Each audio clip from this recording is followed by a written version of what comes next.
If you're ready for freedom from the grind, then passive income from real estate investing is the best way to get you there. If you don't know where to start or what to do next, then the Rent Roll Radio Show is the best place to get you there.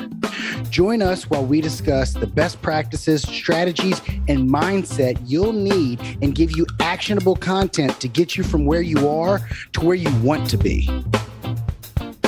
Rent Roll Radio listeners, this is your host, Sterling Chapman. I have a really cool special guest today that I'm really excited to be on. I've been on his show. I've been following his content for a couple of years now. Man, it just keeps getting better and better. It just keeps ramping up. So I reached out to him and he was gracious enough to bless us with his presence. Jamie Gruber, welcome to the show and thank you so much for joining us. Bless you with my presence. Yeah, I like that. I needed that for my ego. Thank you, man. It's an honor. I went and watched some of your shows. I got a sense of what you do. I love being on shows. So thanks for having me.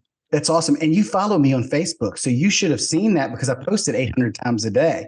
But I guess you just didn't. I just guess you just didn't get on at that time that I posted it. That's right. That's right. We were talking about this. You want me to dive into that or do you? Yeah, go ahead. Go ahead. I set it up. You got it. Because now our listeners are in the dark and they're like, what the hell are they talking about?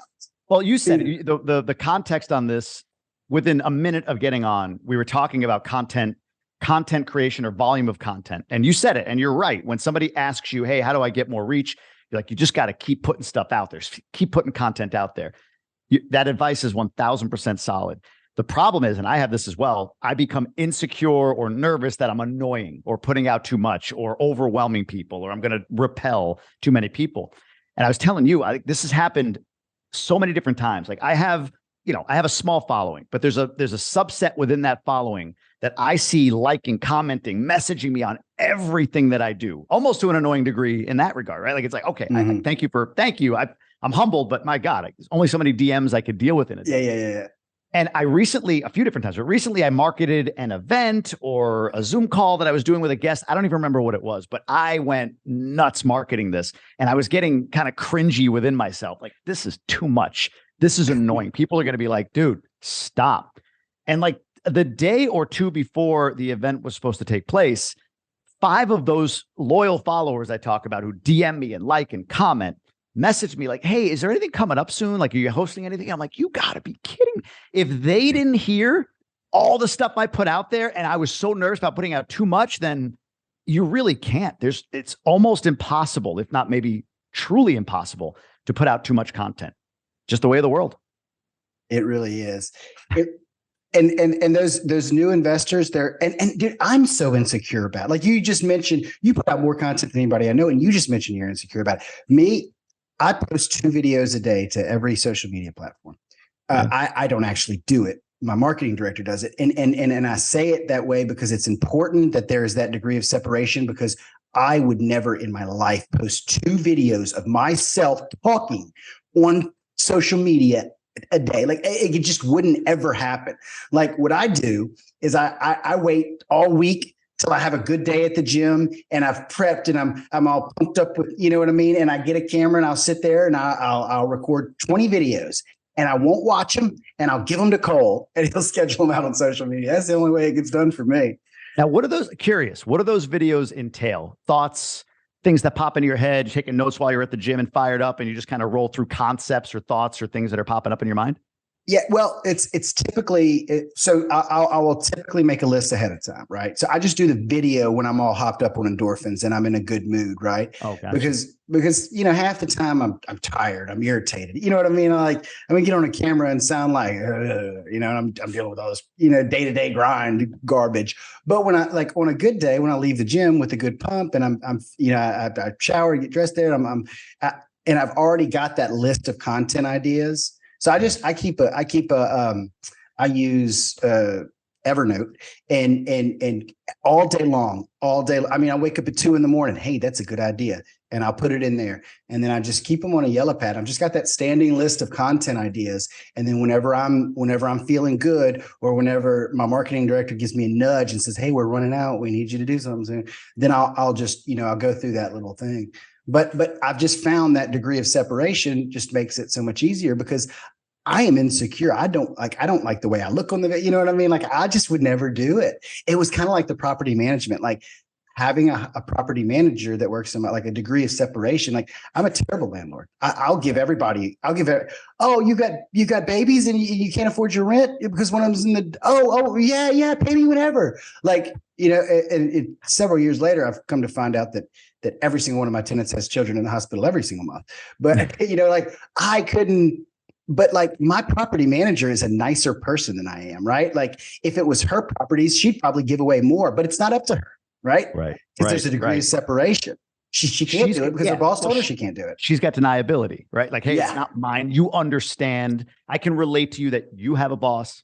I have a boss. It ain't me, but you are the boss and you're the direct owner. So the tenant knowing that, you feel that, well, I can make this decision and there's this human standing in front of me. I completely agree, man, whether it's property management or posting. I mean, that's honestly probably the one brilliant thing about corporate America. The layers allow for humanity to be eliminated. So it makes total sense.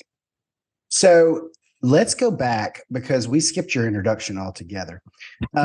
I usually don't do much of an introduction. I'll say this is blah, blah, blah with XYZ company and tell your story, but I'll give you a little pre-introduction. So I joined a group called, we've interviewed many Go Bros on this podcast, a group called GoBundance a couple years ago. And Jamie is one of the leaders in that group, and he hosts the podcast for the GoBundance community, as well as I think at some point, if you're not still currently leading the Emerge program, the feeder program that prepares folks that maybe don't qualify yet and is a catalyst to get them to where they qualify to enter GoBundance from like a net worth requirement.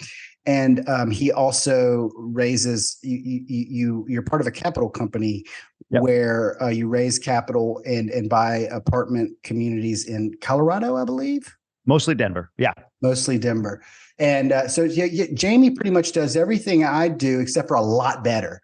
I'm like the Wish version of Jamie with better hair. Much better hair. So can you go back and kind of tell everybody your story about how you quit your insurance job and how you started doing this and what you're doing today? I think I'm every man in this way. People can relate. I'm sure you can relate at some point in your life, but we're conditioned to do things the way in which we see them. My whole thing was, look, you graduate high school, you go to college, you get a job, get a nice car, find a woman, get married, buy a house, have 2-3 kids, do all that by 28, and then just ride it out until you're 65. Hopefully you make it, retire, and go have fun at that point. And so my story really begins with checking each of those boxes in my early 20s. I didn't finish college, but I went. I never liked it. I find the girl at 21, 22. I bought a decent car, bought a house, was engaged to get married to her. And in that time frame, this is probably mid to late 20s, is when I started to realize, like, I don't think this is the life I want to live. I think this is the life, I know this is the life I've been conditioned to live. And I've been applauded for doing so by my parents, you found the girl, you got the house. What do you mean you're going to quit your dream job? So the first moment of knowing that this wasn't for me was around 30. I ended the marriage, or the wedding, I should say. I never got married. I ended the wedding 3 weeks before the wedding was supposed to take place. That was sort of red pill moment number one for me. Number two came about 12 years later, when I quit my $400,000 a year corporate gig with Progressive Insurance, big insurance company. I was an executive, top 200-300 guy, 50,000 person company, big job. Was there 21 years. A couple of years before that, I had found the power of real estate, started investing a little smaller, found GoBundance, realized I had to think a little bit bigger, started going bigger. And that allowed me, along with the other things you mentioned, the podcast and the Emerge community as a business, some other businesses, to walk away from the job about 2.5 years ago as we record this. So early 2021. And yeah, from that point, I had set a vision that I want to travel with my family anywhere in the world for 3+ months. That was sort of the thing compelling me and driving me forward. So when I left the job, and then for a year, I realized, like, okay, I haven't gone broke. I'm not destitute. I'm able to it looks like I got something here. I sustained a life outside of the job. It was time to execute the vision. So last August, this was August of 2022, my wife, 2 boys, and I moved down to the Dominican Republic. We're spending at least 1 year. So as we record, we're mid-July. So late August, we're considering coming back at least for a few months and then maybe back here for the winter. But it's been an incredible adventure. And I'm amazed at how much change has happened in the last, 2 years, let alone 5. It's really incredible that quote, like, you underestimate what you can do in a year, you overestimate what you can do in a year, but underestimate what you can do in 5. it's insane to look back and be like, it felt like such a long time, but looking back now, it wasn't. And it's incredible the change in my life. Absolutely. I love hearing it. So tell me more about how real estate came into your life, what you started doing, and then like how GoBundance like shaped you into going bigger and what going bigger looks like. So in 2005, this is when I had the girl and I was supposed to buy the house. So I bought the house. This is pre-08. I bought the house 100% seller financing, as you could back then. It was, hey, here's 20% down from a flexible 40-year line of credit. And here's the other 80% in a standard mortgage, right? and then 6 months later, I doubled down and cash out refied like $7,000. It wasn't even a lot, but I cash out. That's more than closing cost. So I went higher in the debt. Like this, it always goes up. Everyone's telling me you just wait for appreciation to ride it up and it goes away. Yeah. Come 2008, I get a promotion at work and move to Boston. At the time, there was a package that they usually gave you where they would buy your property. But because of '08, my company would. Because of '08 and all that was happening, they suspend that and they say, but we will give you a $25,000 loss on sale. So whatever you paid, if you lose $25,000 off of that amount, we'll pay that for you. Couldn't sell the house. Couldn't get rid of the house. So I have now a property in upstate New York. I'm 6 hours away in Boston and I'm a landlord. And you said it, man. Hey, can I double up the rent next month? My tenant would say something came up, or do you mind if I discount this and do that? All of it, man. Yeah, my mother's going to move in for a while. Like, yeah, okay, cool. Doesn't matter to me. Just all of the things that you said were bad, and I hated it. I thought, this isn't for me. This is an albatross. I need to get rid of this house. The moment the market rebounds, I got to get rid of this house. Well, come 2000, I don't know, 16. This is a long time. 8 years, 10 years I own this house at this point. Come 2016, the house does not rebound in value. Dying town in upstate New York. I reread Rich Dad, Poor Dad. I'm in my 30s now. Read it once in my 20s, thought it was cute. Read it in my 30s. I'm like, holy crap. I got it. So reread it. And I'm like, I got to buy more property. I already have one. So let me just kind of convert that. So I refinanced it, made it actually cash flow. Before that, it was kind of a break even. Sure. I got professional about it. Like I turned it into an asset in my brain. And then we bought two distressed duplexes not too far away from that town in upstate New York. They were inexpensive. I think it was $170 for the two. We estimated $35,000 in rehab cost. It was closer to 80. And we went about burring those two properties. And thankfully, we were able to do pretty well with those two properties. But this is where GoBundance comes in, because I was like, okay, $400,000 a year. I want to replace. I got two duplexes paying me like, I don't know, like $600 a month. It's going to take a while. I got to get a lot of duplexes. So I go into GoBundance, I state my goal. I want to travel with my family 3 months plus per year. I want to leave my job. I said within 10 years. And they're like, have you looked at multifamily? And that's apartment buildings, man. That's apartment buildings. You buy apartment buildings? Are you crazy? That's such a huge, like, how am I going to buy an apartment building? So for me, I started with trying to negotiate with brokers, trying to network, with brokers. And I realized that brokers don't really care about my 5 single family units, right? Commercial brokers are they don't care about my 80. Right. They're commercial closers matter to them. Those that haven't, doesn't matter. So I started a meetup group because I wanted to create a face in my market for me being in the multifamily space. And we start this meetup group called Multifamily and More, me and a partner that I had found. And from that meetup, we brought a 16 unit, we were brought a 22 unit, we bought them. We improved them both, and we were off to the races on multifamily. And then it accelerated, to your point, in GoBundance when I met my partners, Mark Henteman, Nick Amaluxon with Quantum Capital. And they said, hey, do you want to put down the Midwest apartment building buying thing and come partner with us as a capital raiser and an investor relations guy? And for me, honestly, it was a clear learning. And that is, many of us get into real estate thinking, I think, that we have to do it all. We have to know how to underwrite, or not know how to write. We have to be passionate about underwriting and passionate about acquisitions and passionate about asset management and passionate about capital raising, all of it. When I'll be honest with you, I enjoy the contact part of real estate. I don't like underwriting. I don't like asset management, right? It's not my thing.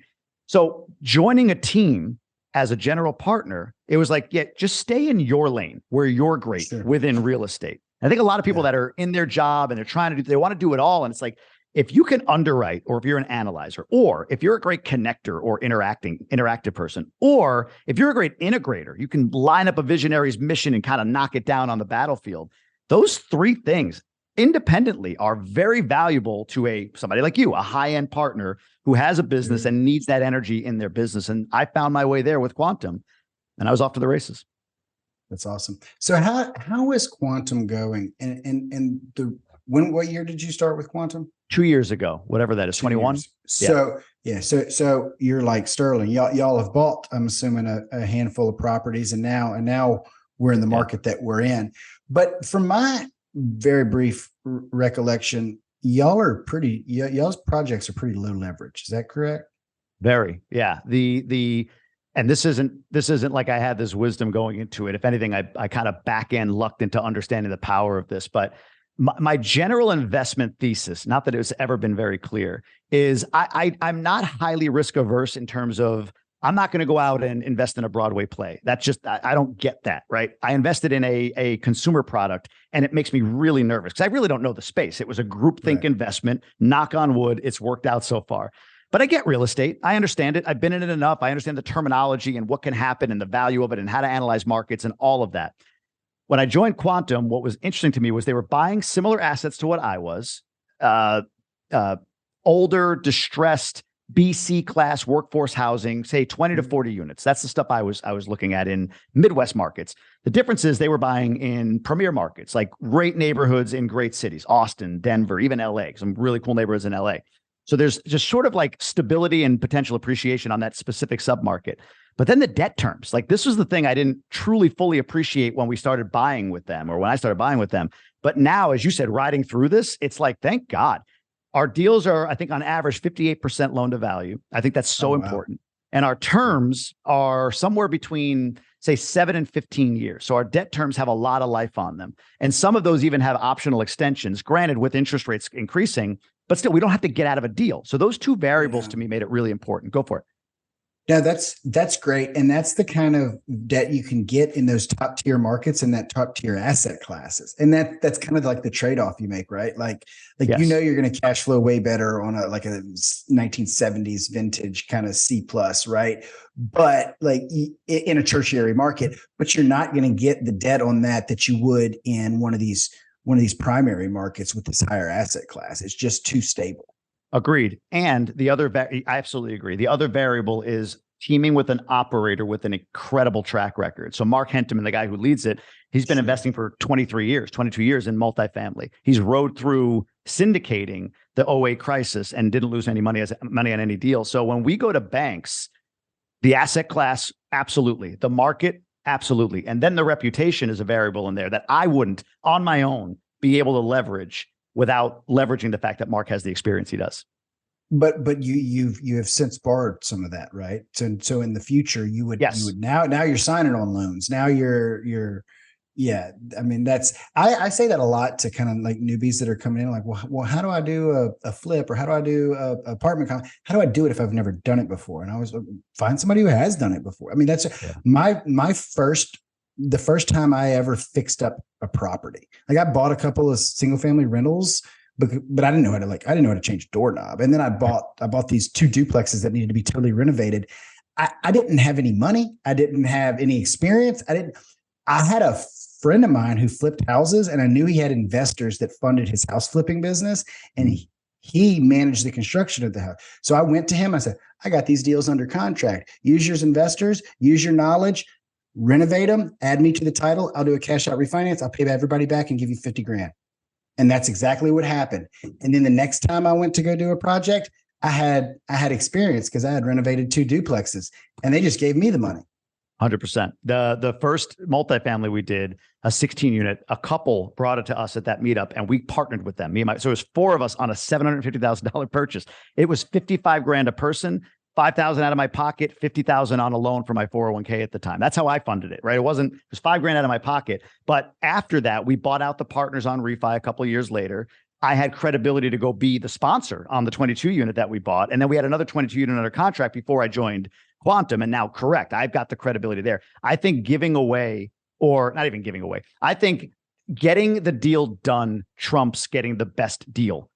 100%. Meaning if you had a 100 unit property, let's say you found it somehow, you beat everybody to the market on this. You found this 100 unit and you were able to get it wrapped up under contract. If you got 1% of that deal but came to you or a guy like Devin Elder or whomever, somebody that's a seasoned operator, and you're just part of that GP, for a low percentage, and you've got that credibility, you're in the thick of it, you're in the works on the back end of that property, give as much as you need to away on that first one, because that credibility will buy you way more on the second, third, fourth, fifth one. You'll be able to do it on your own. I think that's great advice, Sterling.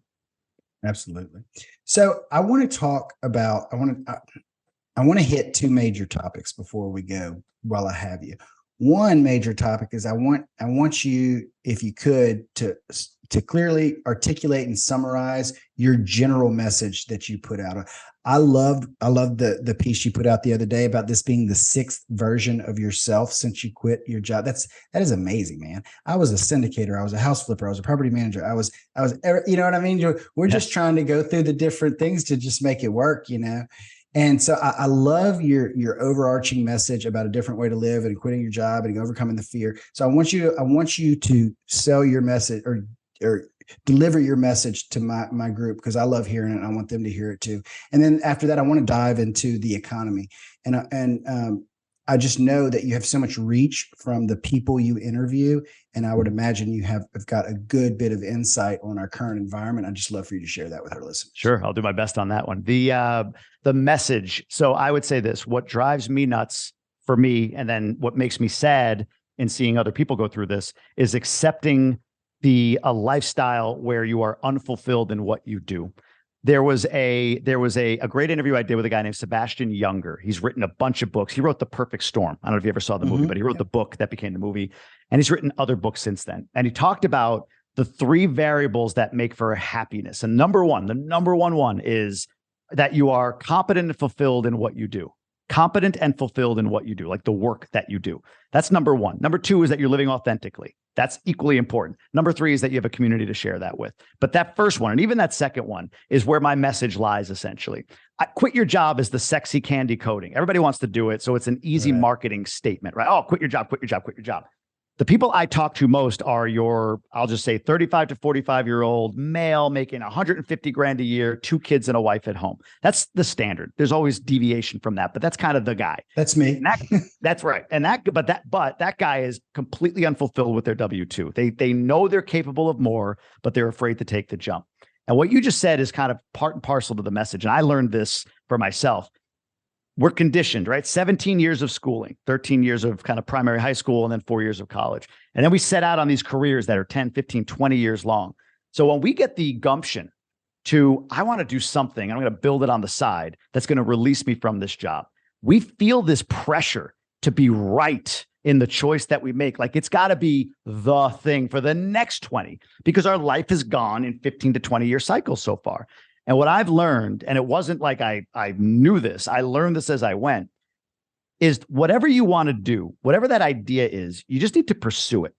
And unlike, I think, the W-2, pursuing a path and it not working out does not reset you back to zero. It just stacks onto the next thing and the next thing. So to your point, if I were to identify me today versus me even 2-3 years ago and where I was going to be a mom and pop multifamily buyer with 100 units that I own with a partner. That was the objective.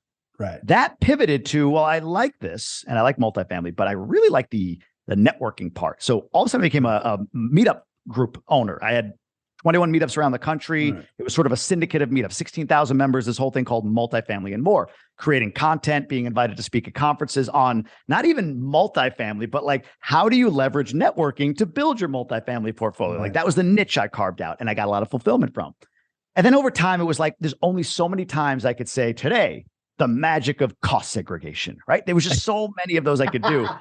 So I had to move on. And I really enjoyed when I would get into a conversation, maybe like this one, where we get into mindset and peak performance and success habits and great stories. So that became, well, I'm a podcaster and I just happened to take over what was the GoBundance and now called Tribe of Millionaires podcast at that time. And then that created a merge. And so 3 years ago, before I left, the 20-year plan was I'm going to own 5 20-unit apartment buildings with a partner and I'm going to ride it out, add up the per door. That's my monthly, just like we all do, right? And then you realize that it's not as easy as that. Yeah. But now I've gone from I'm going to buy a bunch of multifamily to I'm a podcaster and mastermind host, right? Like, how do you go from one to the other unless you iterate, unless you're willing to step out into this world, into the unknown and look at it and say, okay, this isn't that scary. And I like a lot of this, but I don't like that. So if I put that down and do this, what does that look like? Oh, I guess that means I could be a syndicator and I can do things only in the capital raising and investor relations side. And then it's like, okay, but I also like this mindset stuff. Well, okay, this podcast will fill, you know what I mean? Like you find by stepping out and taking one step after the other that, yeah, you're going to be version 6.0 and in a year I'll be version 9.0, but you don't know until you're version 1.0. You have to start with version 1.0. You have to do something in order to get started if you don't like what you do.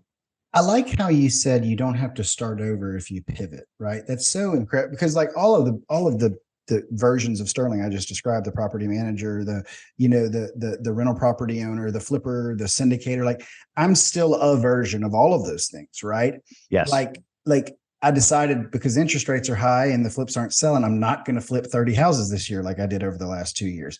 I might flip 3. And that $150,000 profit that I make from those 3 houses will be a good addition to the money I make from raising capital for my syndications and the money from the property management company. But like when I started you don't have to throw away the old if you start something new. When I first started, like you, in 2018, I wrote all my little goals. I was going to have 5 houses over the next 20 years. And 2 years later, I had 80. But what I found was I still didn't make any money. Like I was supposed, like the cash flow was supposed to set me free. And I'm replacing a roof and a drain line every freaking other month. And I just wasn't. So I was like, okay, well, I've got all these construction guys. I got all this deal flow. I got the meetup and the podcast bringing things to me. I'll just start flipping for better cash flow. And dude, last year it was gravy train, just stupid money with the flipping. And then the interest rates went through the roof and now I can't sell a house to save my life. So it's like, ooh, what are we going to do for revenue now? And also with the apartment complexes, like I've raised, plenty of capital for apartment complexes and gotten acquisition fees, but like, I also invest in those money. So it's like, the fee goes right back in. Yeah. Dude, like times 3. So it's not a net cash positive transaction.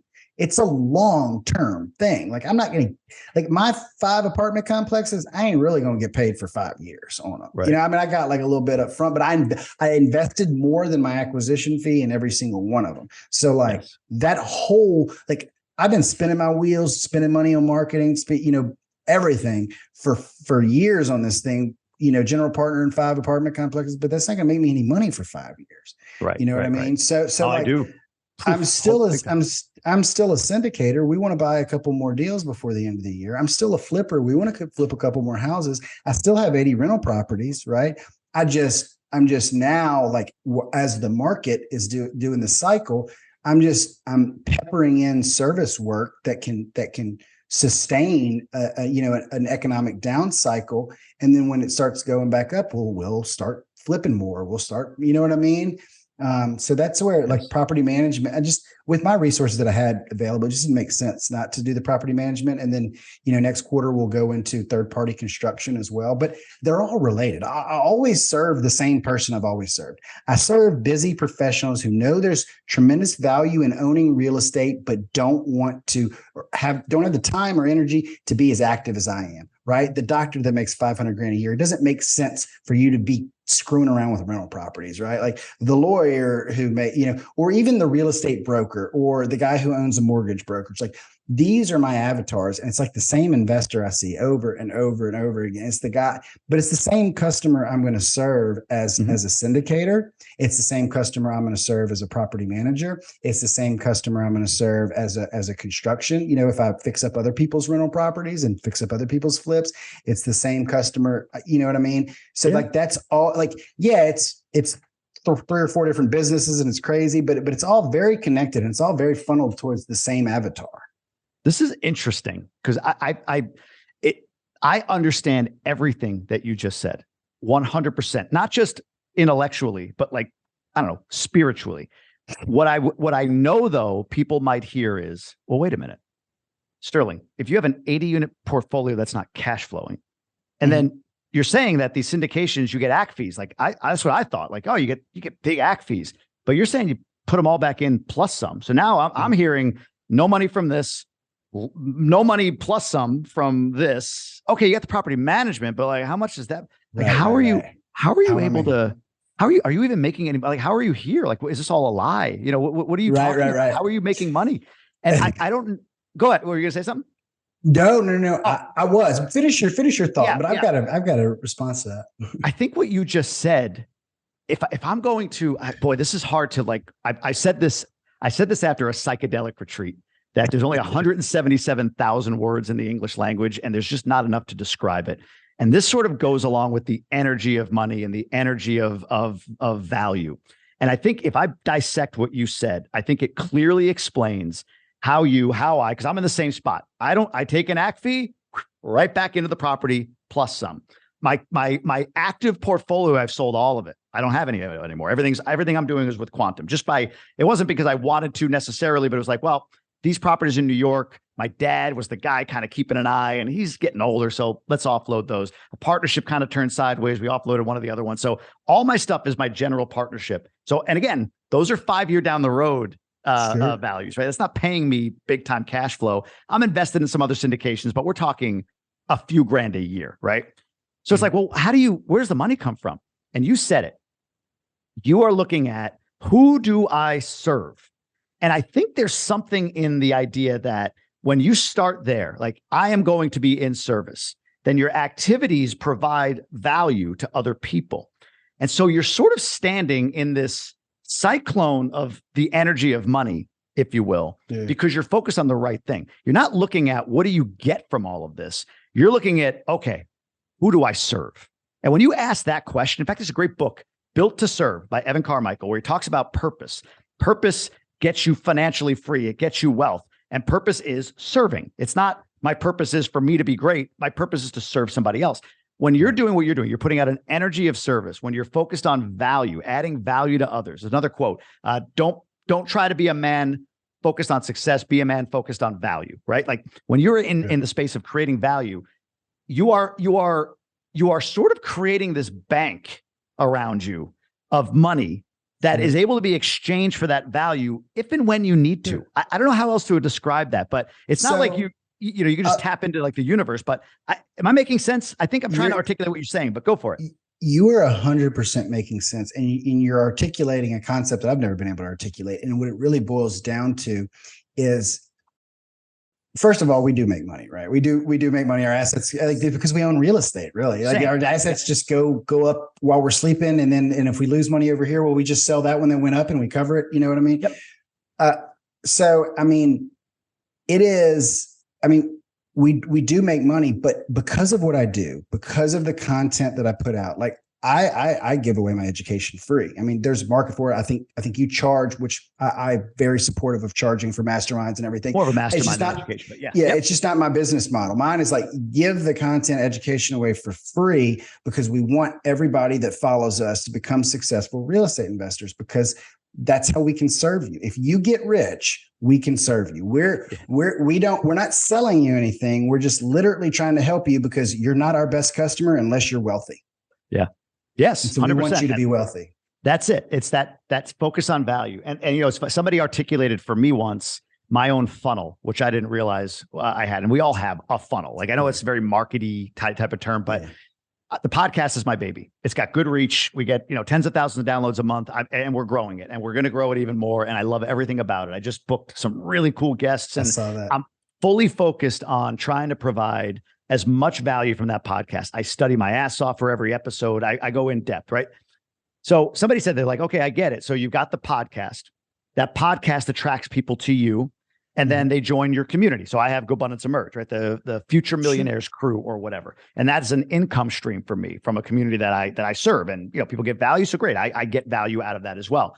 Mm-hmm. He's like, and then they trust you enough where I'm assuming when they join GoBundance, you get something. I'm like, I do. When they come out of Emerge and go to GoBundance, there's kind of a kickback to me, and that's great. He's like, and then they invest with you. I'm like, holy crap. I can name people where that exact same thing has happened. Hey, dude, I heard you on the podcast. I'm going to join your Emerge crew. Great, man. Come on in and network. They get to this $1 million mark, $2 million mark. They join Elite or Champion and GoBundance, and they're there, and they're like, wow, this is amazing. And now they got some money to invest. And they say, well, I want to put this somewhere. Jamie, I know you. I've known you for like a year and a half now. Like, I don't know any of these other operators. I don't know if your deals maybe you're a sucky operator. I don't know, but I just don't going to place this money somewhere. And I know, like, and trust you. So that know, like, and trust piece is, I mean, millions in capital raised through that funnel. But to your point, it's not an attempt to like, hey, let me trick you into something. It's let me just put out content, value, something that I think you'll get something from. Let me just share my story, be authentic. It draws people in. And that KLT, man, that KLT is the key. Whether you're raising capital, you're selling a product, you have a mastermind or a course or whatever, when you get that KLT, that know, like, trust on your side, you have customers for life. Now the obligation is don't abuse it. Don't lose it. Right. And I see so many people abusing it and losing it. I'm like, why are you selling suits right now? I just saw is that Pineda? Ryan Pineda. I love that dude. But I swear to God, he just popped up on he's like, "Hi, I partnered selling suits." I'm like, "Are you fucking serious?" I saw the same thing. I was like, "This is just." I mean, I guess it's a business opportunity, but like, be an affiliate. Give a code on your podcast. Right. Like, hey, to get these suits, do code. This website /Pineda or something. But like, he's doing sponsored ads on his own platform, selling jackets. It's weird, but hey, to each their own. For sure. Now, hey, look, I hope he doesn't hear this and decide he doesn't want to come on either one of our shows, because either one of us would love to have you. He's been on mine. I've had him on before. But Cool. I'm going to have to go back and check that one out. Yeah, he was good. But yeah, man, I think there's a lot to that. I think there's a lot to that point. So anyway.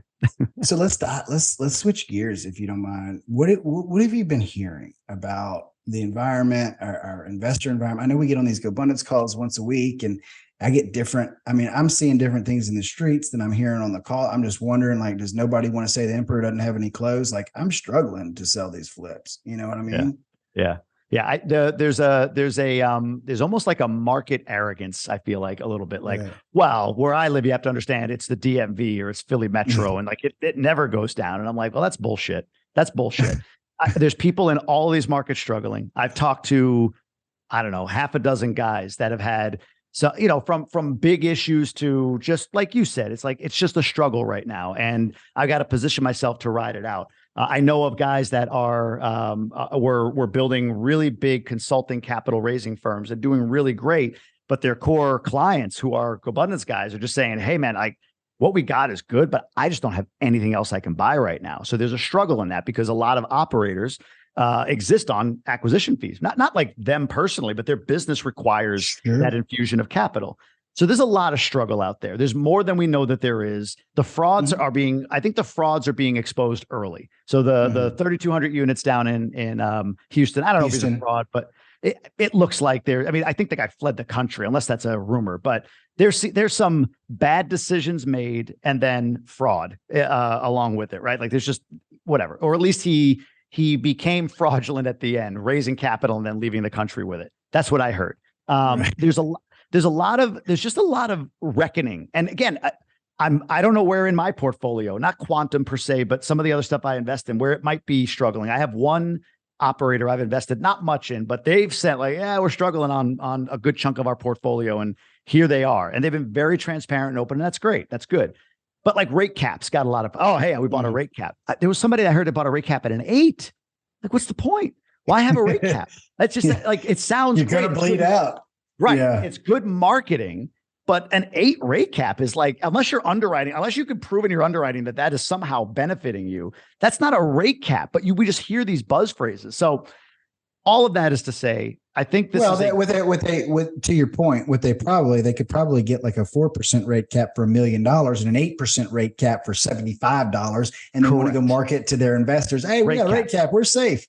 Yep. Well, but that's on all of us too. And that's the thing, like outside a fraudulent operator, maybe even including a fraudulent operator, like due diligence. And I'm not great at it. It's not where I love spending time. I am I've invested plenty in groupthink deals, no doubt about it. But due diligence is the real thing. It's the thing that you've got to be focused on. So we've gotten comfortable with, I get what a rate cap is. Is there a rate cap? Yes. Good enough. Not what's the rate cap. So there's a lesson. What is the rate cap? How much is the rate cap? Let me see your back end underwriting. What kind of deals have you done through a recession? Like that level of due diligence is being obviously spotlighted right now. Like we have to do that.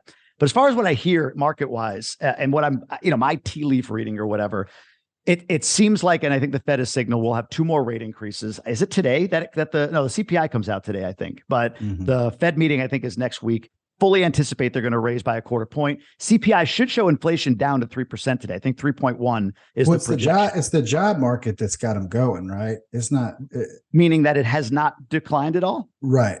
Yes, the job. Yeah. So I think with the Fed, everything I hear, everybody intelligent I talk to, the Jay Scotts and everything is SVB wasn't a big enough break. It didn't break the economy enough. That was a moment. SVB and I forget the other one, Signature Bank, and maybe there's a couple of other small ones, but all that did was run up the big banks, right? Like all the regional banks got withdrawn from and ran up big banks. But something else has to give, and I think they're anticipating a couple more quarter point rate hikes will do 2 things. One, I think there's an anticipation it'll break the employment, the strength of employment, which it needs to do.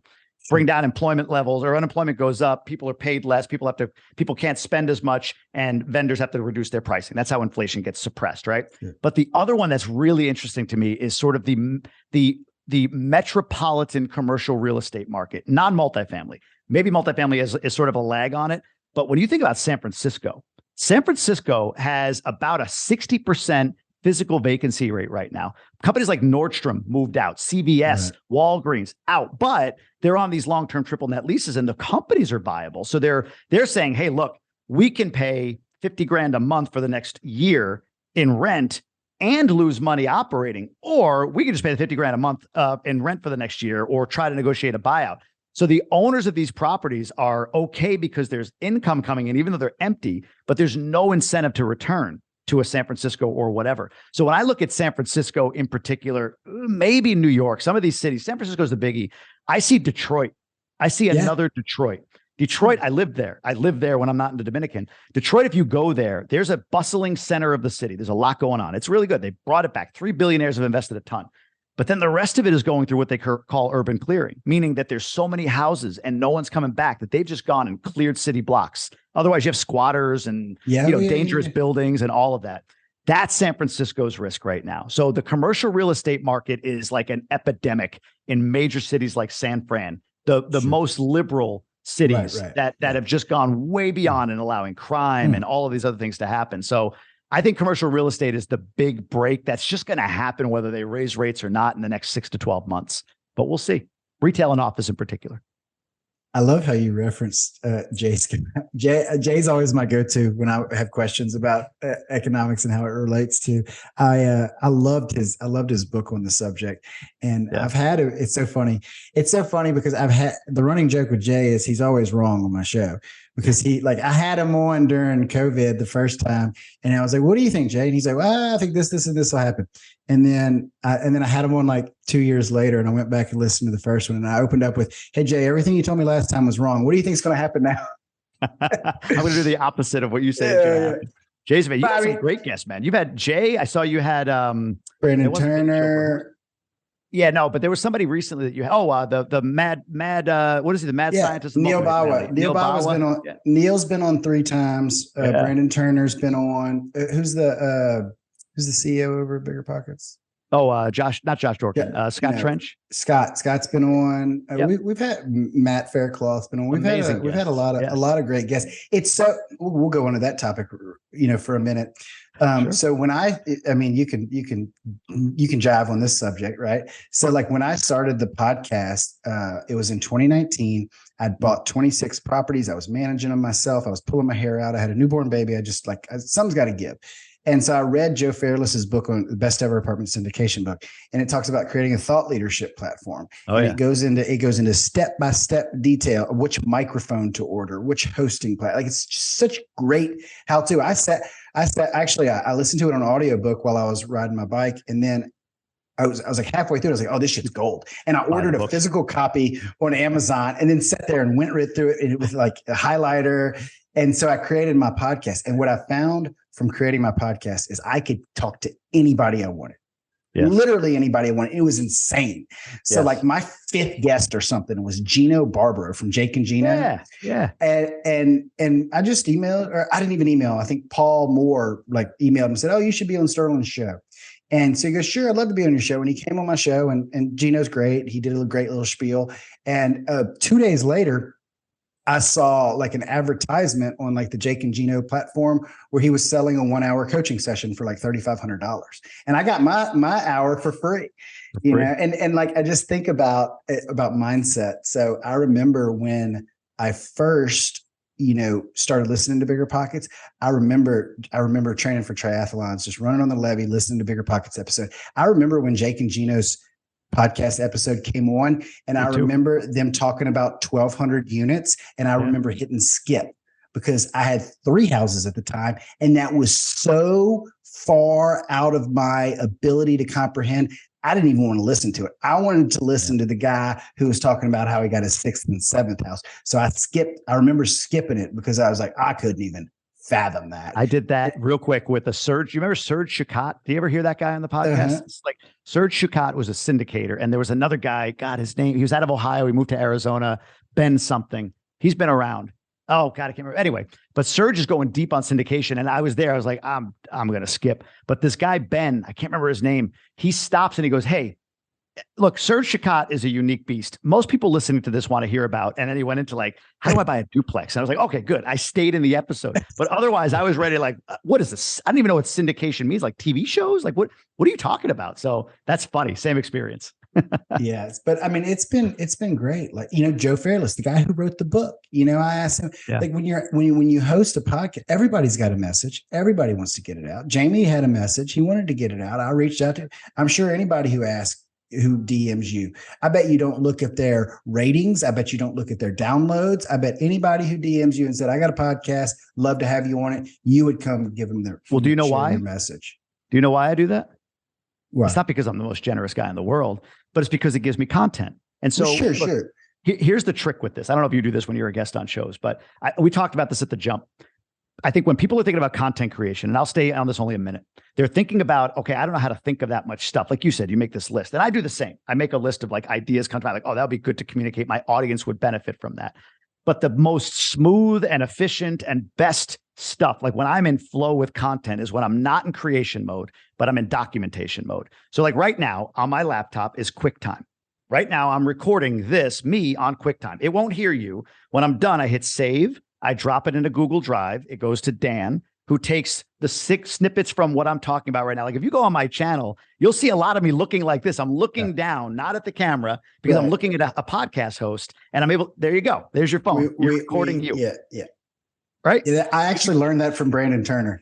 Brandon does that. Brandon, I remember being on, what was that app that got big? It was like a talk app, Clubhouse. He was on Clubhouse, as was I. We all went on Clubhouse for a minute. And I remember seeing him in a video talking, and I like in the video, my eyes went down and you could see his phone with Clubhouse open. I'm like, that's brilliant. So I do it on phone calls. Like I'll have somebody on the phone sometimes, and I'll be like, you know what? I know what this conversation is going to be. Let me turn on the camera and just talk there, as opposed to just being on the phone. Like, why waste a minute? So documenting is literally not like put the camera on, like, I'm sitting at my computer today. And that's not documenting. Documenting is simply, as you do things throughout your day, finding ways to capture it, and then allowing for a good editor or marketing director like you have to take the segments out that make sense for your audience and put it out there. But I don't have to create anything. It's all documented. Yeah.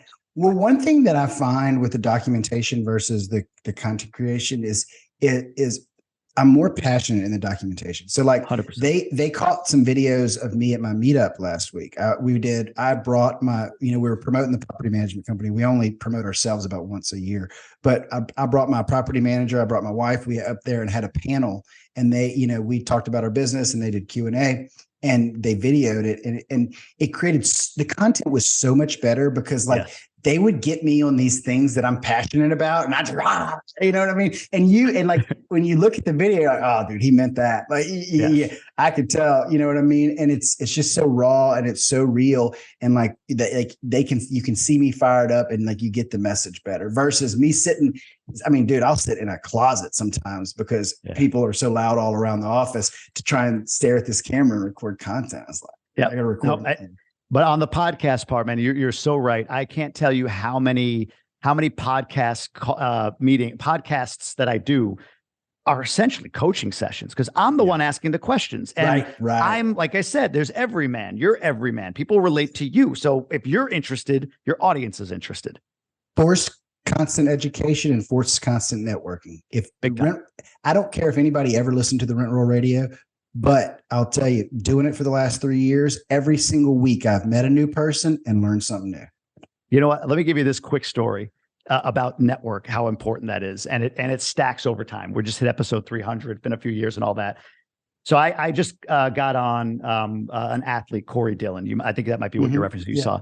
So Corey Dillon's interesting. The reason I got him on is, he's a big time athlete, played for the Bengals, played for the Patriots, Super Bowl winner, Pro Bowler. And I love dissecting that peak performance. But he's been very vocal in the last week about not getting into the Hall of Fame for the Bengals, Pro Football, or the Patriots. He's feeling snubbed and he's aggressive about it. So I'm like, I want to dive in. I want to even play devil's advocate with this guy. So my mind goes into prep mode. Again, I love prepping for podcasts. And I'm like, all right, why isn't he in the Hall of Fame? You know what? I got to find like a Hall of Fame voter. Like, is there a list? Sure enough, there's a list. So I pull up the list and like third on the list is a guy named Vic Carucci. Vic Carucci's written 4 New York Times bestsellers. He wrote Gruden's book. He wrote Bill Polian's book. He wrote a couple of other guys' books, like big time bestsellers before Gruden, the controversy and everything. And he's a Buffalo Bills reporter. He's been a reporter for them forever. My favorite team. Well, hey, you know what? I happen to know a Pro Bowler that played for the Bills and is the color man for the radio team on the Bills because, you know what? He has a podcast and needed to market it, and he came on mine. His name is Eric Wood, played at Louisville. So I text Eric Wood, hey, man, I can't find Vic Carucci. I don't know if you know him well or whatever, or just tell me to go away. But any chance you might have an email or just direct me where I can maybe get in touch with him, what radio station or TV station? He's like, oh, here's a cell phone. Text him. So I texted Vic today. Vic says, oh, I didn't even ask him to, but he goes, I'll come on your podcast. I'm like, well, I didn't. That's cool. I wanted to ask you about Corey Dillon and why he's not in the Hall of Fame, but let's just do a whole podcast. So I record with Corey next Friday. I have Vic on Tuesday so that I can go into his story, but also ask about Corey and then have that piece of information to talk to Corey about. But, and then on top of that, I texted the owner of the Cincinnati Reds to ask him if he has any insight on why Corey Dillon locally in Cincinnati is not part of the Ring of Fame. Think about that network. Think about who I just contacted. I got a Pro Bowler coming on. So I talked to a Pro Bowler, an Emmy-winning 4-time New York Times bestseller, and a Major League Baseball team owner. Those are all people in my network, thanks to podcasting. And it's not like I'm cool. It's just think about the resources you have. And by the way, a little tip with Eric, when he came on my podcast, I went on Etsy and I bought him it was like $120 custom football painted with his new podcast logo on it and his podcast statement on the back of it, and mailed that to him to say thank you. Not because I wanted anything, but awesome. I'm sure he has a memory if it's in his office of that guy, Jamie, that bald, short, white dude. He gave me that. Like, dude, where'd you get that from? Oh, this podcaster, Jamie. He's a good guy. I never asked him for anything. One time I humbly said, if you could just direct me, I'd appreciate it. And he's like, here's his number. So that's awesome. Just some tips. For the sake of time, I want to hop to our radio round real quick. We got Sorry, man. Yes, go for it. We got 3 questions. I didn't prep you. So most of the time I prep people, but I didn't prep you because I didn't think I needed to. The first one is, what's your favorite book? Don't say Rich Dad Poor Dad. It's not Rich Dad Poor Dad. It is Outwitting the Devil by Napoleon Hill with Sharon Lechter. It is better than Think and Grow Rich. It was written in early 1920s, but was too controversial to release at the time. Yeah. Came out in like 2003, remastered. Sharon Lechter did a great job with it. It is absolutely the devil's due, and I don't even mean that in a religious sense, is to make you a drifter, is to make you not go after what you want in life. And that book just hit me so hard, and I've given that book out to more people than any other book. Outwitting the Devil. That was the 3rd book I ever read in my life. Come on. Nobody's heard of this book. No kidding. So I'm very, very dyslexic, and growing up, I never read. Like I didn't read my first book until I was 27. Wow. And then my second book was Think and Grow Rich. And then my first book was Drop the Rock at 27. A week later, my second book was Think and Grow Rich. And then a week later, my third book was Outwitting the Devil. Well, there you go. You get it then. Yep. Next question is, what's your favorite quote? You've already dropped 2 quotes on us, so let's get another one. I know you got another one. They're always kind of like, I always have new favorite quotes. So I don't have one that I've had forever, but I just got this from Benjamin Hardy on the podcast. And at first I didn't understand it, but let me make sure I don't butcher it. It is, the obstacles are not what block you from getting your goals. It is the easier pursuit of another goal. Sure. And it took me a minute to figure that out, but essentially good is the enemy of great. Exactly. It's essentially saying that, it's not the obstacle that gets you where you want to go down there. It's like, well, here's a goal. I can schedule that trip I've been meaning to schedule, like this lesser, easier goal that you go after that blocks you from pursuing the big goal. I like that quote. Yeah. Love it. What's your favorite thing to do when you're not working? I'm a play with my kids, of course, my older kids playing soccer, but I just, I'm geeking out on Buffalo Bills stuff. I've probably Googled Buffalo Bills 12 times a day. But when I'm stressed, I Google it. Like, I'm a huge Bills fan. So anything having to do with that time of year, that team, that's probably the thing I do with my spare time, goofy enough as it is. Awesome. Well, Jamie, thank you so much for joining the show. How can our listeners get in touch with you, learn more about you, invest with you, join a merge with you? What's the best way to connect with Jamie Gruber? Yeah, go www.gobundancyemerge.com to apply for membership there. Otherwise, check out Tribe of Millionaires on any platform, and would love for a rating and review. Awesome, Jamie. I really appreciate you joining the show, and look forward to keeping up with you on your journey. Thanks, brother. This episode was brought to you by Crestworth Capital. If you're a busy professional and ready to make passive income from real estate investing, then go to crestworthcapital.com, where you'll be able to download a free copy of our ebook to help you get started today. Until next week, happy investing.